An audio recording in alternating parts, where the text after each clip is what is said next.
Welcome back ناظرین. Break پر جانے سے پہلے ہم نے اس پوائنٹ پر بات ختم کی تھی کہ رسول کریم صلی اللہ علیہ وآلہ وسلم کی آمد کے بعد عورت کے وجود کو اس طرح سے تسلیم کیا گیا کہ سب سے پہلے بیٹی کو زندہ دفن کرنے سے منع کیا گیا، پھر بحیثیت بیوی، بحیثیت بیٹی، بحیثیت ماں کے اس کے کردار کو تسلیم کیا گیا، ماں کے قدموں تلے جنت رکھ دی گئی. اس عورت کو اس معاشرے کے اندر جہاں جاہلیت تھی وراثت کا حق دیا گیا، ملکیت کا حق ملا، حضانت کا حق ملا، رائے دہی کا حق ملا، اس عورت کو تعلیم کا حق ملا. اور نبی کریم صلی اللہ علیہ وآلہ وسلم نے دونوں کو، مرد اور عورت کو، دونوں کو سملر حقوق عطا کیے. اس کے بعد ہم نے آج اس پروگرام کی وساطت سے آپ تک یہ بات پہنچانی ہے کہ اس کے بعد عورت پر کیا فرائض عائد ہوتے ہیں. کیا آج کی عورت، کیا ہم سب لوگ ان فرائض کی انجام دہی میں حق بجانب ہیں؟ چلتے ہیں اپنے اس پینل کے نئے گیسٹ کی طرف. میں آپ کو ان سے متعارف کرا دوں. ہمارے ساتھ اب تشریف فرما ہے محترمہ نوشابہ ضیاء صاحبہ. آپ ناظمہ ہیں منہاج القرآن ویمن لیگ انٹرنیشنل کی. خوش آمدید کہتی ہوں آپ کو اس پروگرام میں. ان کے ساتھ ہماری دوسری مہمان تشریف فرما ہے محترمہ پروین اختر بھٹا صاحبہ. آپ پریزیڈنٹ ہیں، ایکس پریزیڈنٹ منہاج القرآن ویمن لیگ سرگودا. سابقہ کاؤنسلر ہیں آپ، سابقہ ممبر ڈسٹرکٹ کونسل سرگودا ہیں، اور آپ سابقہ صوبائی جنرل سیکرٹری پاکستان عوامی تحریک. بہت ایکٹیو پارٹیسپیشن آپ کی منہاج القرآن میں اور ملک کی سیاست پر آپ کی گہری نظر ہے. آپ کو بھی خوش آمدید کہتی ہوں اس پروگرام میں. نوشابہ ضیاء صاحبہ، آپ سے بات کا آغاز کروں گی کہ کیا فرائض عائد ہوتے ہیں ایک مسلمان عورت پر؟ دیکھیں غریب فاطمہ، جہاں ہم حقوق کی بات کرتے ہیں، یہ ایک نیچرل بات ہے کہ جب بھی کسی کو حقوق ملتے ہیں تو اس کے ساتھ اس کی ذمہ داریاں بھی ضرور ہوتی ہیں. جتنے زیادہ حقوق ہوں گے اتنی ہی بھاری ذمہ داریاں ادا کرنا ہوں گی. مثال کے طور پہ جیسے کہ آپ نے کہا کہ اسلام سے پہلے عورت کی کوئی پرسان حال نہ تھا، تو اسلام میں آپ صلی اللہ علیہ وآلہ وسلم نے عورت کو ایک بلند درجہ عطا کیا، حتیٰ کہ جنت بھی ماں کے قدموں تلے رکھ دی. یہ ایک مثال ہے کہ جنت بھی ماں کے قدموں تلے رکھ دی. تو جنت جس کا اتنا اعلیٰ مقام ہے وہ ماں کے قدموں تلے ہے، تو ذمہ داریاں آپ خود اندازہ لگائیں کہ کتنی بھاری ذمہ داری عورت پہ عائد ہوتی. بے شک، اس میں کوئی شک نہیں. اب دیکھیں کہ اگر ہم سب سے پہلے ایک گھر کے سطح پہ دیکھیں، عورت معاشرے کی بنیادی اکائی ہے. بے شک. اور گھر سے معاشرہ بنتا ہے. اب ایک عورت کو بحیثیت ماں سب سے پہلے جو اپنا رول پلے کرنا ہے وہ اپنے بچوں کی اچھی تعلیم و تربیت ہے. ہر کام بعد میں سب سے پہلے اپنے بچوں کو ایک مثالی معاشرے کے افراد بنانا ہے. ان کی ایسی تربیت کرنی ہے کہ اس کی گود سے جو معاشرہ نکلے وہ پھر پوری دنیا پہ حکمرانی کرنے والا معاشرہ. تو اس سے بڑھ کر اور میں کیا کہہ سکتی ہوں کہ عورت کو سب سے پہلے معاشرہ بنانے والی اکائی ہی عورت ہے، کیونکہ ماں کی گود کو پہلی درسگاہ کہا جاتا ہے. اور اگر آج ہم زمانے سے یہ گلہ کرتے ہیں کہ آج سلطان محمود غزنوی یا صلاح الدین ایوبی یا محمد بن قاسم پیدا کیوں نہیں ہوتے، تو یہ گلہ ہم عورتوں کو اپنی گود سے کرنا چاہیے، اپنے آپ سے کرنا چاہیے. اپنے آپ سے کرنا چاہیے. اگر ہم سوسائٹی کی برائیوں کی بات کرتے ہیں تو ہمیں کسی سے شکوہ نہیں کرنا چاہیے. ہمیں سب سے پہلے اپنے آپ کو دیکھنا کہ بحیثیت ایک بیوی اور بحیثیت ماں کے اگر ہم اپنے کردار اور اپنے فرائض سے غفلت برتتے ہیں تو ہم جو ریپروڈیوس کر رہے ہیں، جو معاشرے کو ہم آؤٹ پٹ دے رہے ہیں، پھر اس میں کمی کجی رہ جانا ایک لازمی ثمر ہے. محترمہ پروین بھٹا صاحبہ، آپ سے یہ پوچھنا چاہوں گی کہ اسلام نے عورت کو تعلیم کا حق دیا ہے. جی جی. اور آج کے اس معاشرے کے اندر بھی ہم دیکھتے ہیں کہ کہیں اس حق کو دیا جاتا ہے، کہیں نہیں دیا جاتا. کیا کہنا چاہیں گی اس کے بارے میں آپ؟ جی، اسلام میں آقا علیہ الصلوۃ والسلام نے فرمایا کہ علم حاصل کرو ماں کی گود سے لے کر قبر تک. بے شک.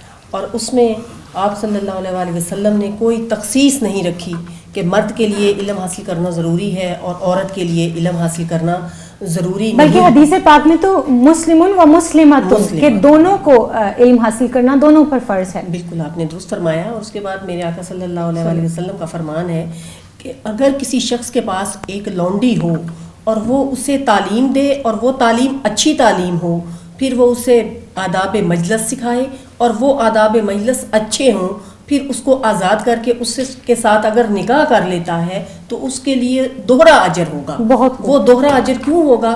ایک اجر تو اس بات کا ہوگا کہ اس نے اس کو تعلیم دی، اور دوسرا اجر اس کا یہ ہوگا کہ اس نے آزاد کر کے اس کا نکاح کیا. تو اگر اسلام لونڈیوں اور باندیوں کو زیور علم سے آراستہ کرنے کو کار ثواب قرار دیتا ہے تو کیا آزاد لڑکیاں اور لڑکوں کو تعلیم سے کیسے محروم رکھا جائے؟ اچھا پروین بھٹا صاحبہ، آپ کا سیاست میں بھی بہت ایکٹیو رول رہا ہے، تو آپ یہ دیکھتی ہیں کہ مسلمان عورت کا کیا اس فیلڈ میں بھی کردار تسلیم کیا گیا ہے؟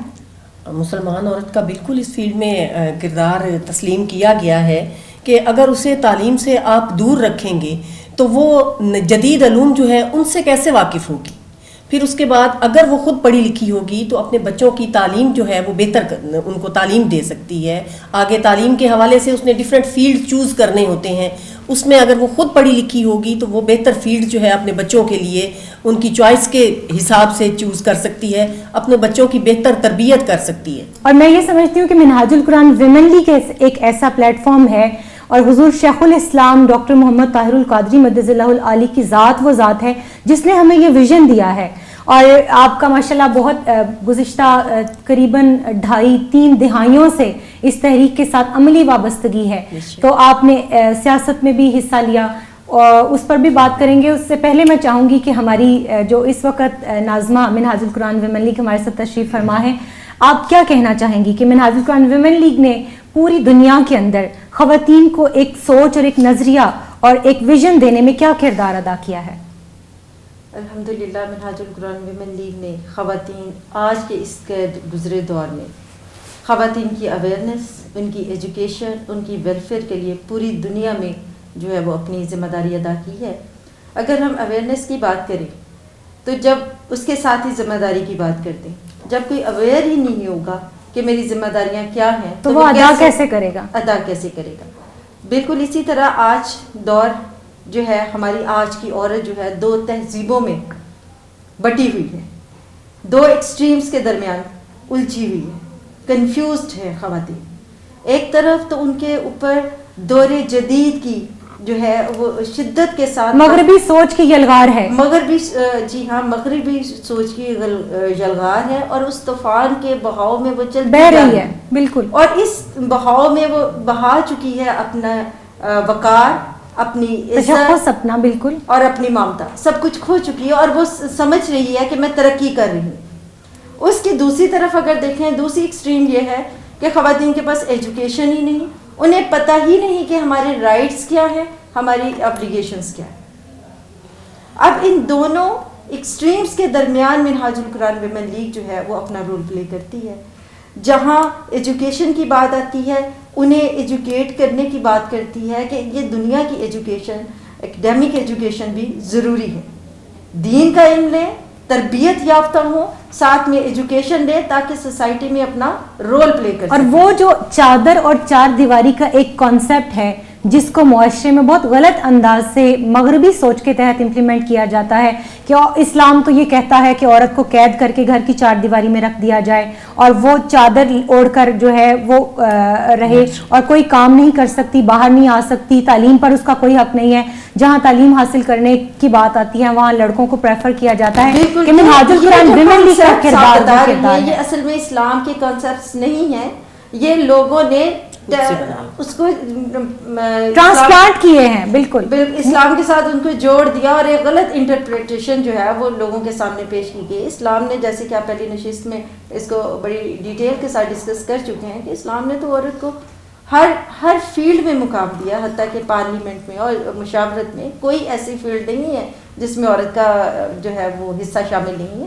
لیکن آج بھی یہی مسئلہ ہے کہ ایک تو خواتین کو ان کی جو علم سے دور کر دیا. میں یہاں تھوڑا سا اضافہ کرنا چاہوں گی کہ صوبہ خیبر پختونخوا میں جو لڑکیوں کے سکولز ہیں ان کو ٹارگٹ کیا جا رہا ہے دہشت گردی کے حوالے سے. اس کی کیا وجہ ہے؟ اس کی وجہ یہی ہے کہ خواتین کو تعلیم سے دور رکھا جائے تاکہ نہ تو ان کو اپنے حقوق کی خبر ہو اور نہ اپنے فرائض کی خبر. وہاں تو خواتین کو ووٹ کاسٹ کرنے کا بھی حق نہیں دیا جا رہا. وہ تو بلکہ میں یہ کہوں گی کہ وہ اسی معاشرے کی شاید ایک جھلک نظر آتی ہے جس میں عورت کو اس کے وجود کو بھی تسلیم نہیں کیا جاتا. تو وہ جو دو ایکسٹریمز ہیں ان کے درمیان ایک ماڈریٹ وے جو ہے وہ منہاج القرآن، جیسے کہ نام سے ظاہر ہے قرآن کا راستہ، تحریک منہاج القرآن جو ہے وہ صرف قرآن کے راستے کو لے کے چل رہی ہے. اللہ تعالیٰ نے کیا حکم دیا ہے، انہی فرائض اور انہی حقوق کے ساتھ اگر ہم زندگی کو گزارتے ہیں تو ایک بہت بیلنسڈ اور بہت خوبصورت زندگی. اچھا، پوری دنیا میں مسز پروین آپ سے بات کرنا چاہوں گی کہ پوری دنیا کے اندر مختلف NGOs ہیں، کئی مذہبی تحریکیں ہیں، تنظیمیں ہیں، تو کیا وہ مقاصد تھے جن کے پیش نظر منہاج القرآن ویمن لیگ کا قیام عمل میں آیا؟ جی، منہاج القرآن ویمن لیگ کا قیام عمل میں لانے کی ضرورت کیوں محسوس ہوئی کہ خواتین جو ہیں وہ ہمارے معاشرے کا جزو لا ينفک ہیں. بے شک. اور ایک صالح اور پاکیزہ معاشرے کی تشکیل میں خواتین کا کردار جو ہے وہ بنیادی حیثیت رکھتا ہے. بے شک، اس میں تو کوئی شک نہیں. موجودہ دور زوال میں جو ہمیں چیلنجز درپیش ہیں، ان چیلنجز کا سامنا کرنے کے لیے خواتین کو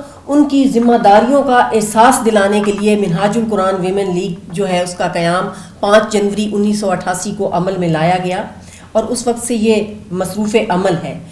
اور تاکہ خواتین میں یہ شعور اجاگر ہو کہ اسلامی اقدار کا جو تحفظ ہے اسی میں خواتین جو ہیں ان کے تحفظ کی ضمانت ہے، اور اسی صورت میں اصلاح احوال، احیاء اسلام اور تجدید دین کا خواب جو ہے وہ شرمندہ تعبیر ہو سکتا ہے.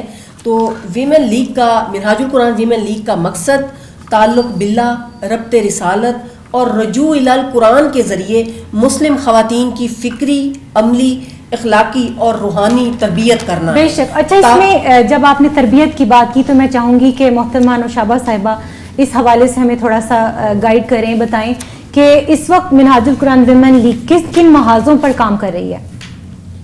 تحریک منہاج القرآن ایک آرگنائزیشنل سیٹ اپ کے تحت پورے پاکستان اور پوری دنیا میں اپنی تنظیمات قائم کرتی ہے. اس کے پھر جو ہے اس کے اور منہاج القرآن ویمن لیگ اس کا ایک فورم ہے. ایگزیکٹلی. اور منہاج القرآن ویمن لیگ کن خطوط پر آگے کام کر رہی ہے؟ اس میں نظامتیں ہیں، دعوت ہے، تربیت ہے اور MSN ہے. دعوت کے پروجیکٹس یہ ہیں کہ خواتین کو ایجوکیٹ کیا جائے، دین کی ایجوکیشن دی جائے اور ایجوکیشن کو پروموٹ کیا جائے. اس میں قرآن پاک کا علم دیا جاتا ہے، اللہ تعالیٰ سے تعلق کو جوڑا جاتا ہے، دروس قرآن ہوتے ہیں، حلقہ درود ہوتے ہیں. اس کے علاوہ سیمینارز کیے جاتے ہیں، کانفرنسز کی جاتی ہیں، جیسے سیدہ کائنات کانفرنس، سیدہ عائشہ کانفرنس، اور خواتین کے جیسے آپ کی اسی بات کو آگے بڑھائیں گے. ہمارے ساتھ ایک کالر ہیں. السلام علیکم.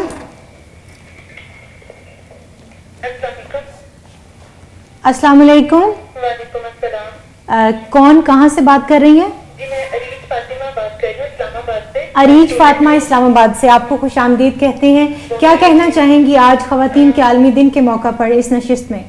بس میں یہ کہنا چاہوں گی کہ موجودہ دور کی الگناک حقیقت ہے کہ جو ینگ جنریشن ہے وہ اپنی پسند کا لائف پارٹنر چننا چاہتے ہیں، اور اس وجہ سے پھر ان کے اپنے جو پیرنٹس ہیں ان کے ساتھ کلیش بھی ہوتا ہے.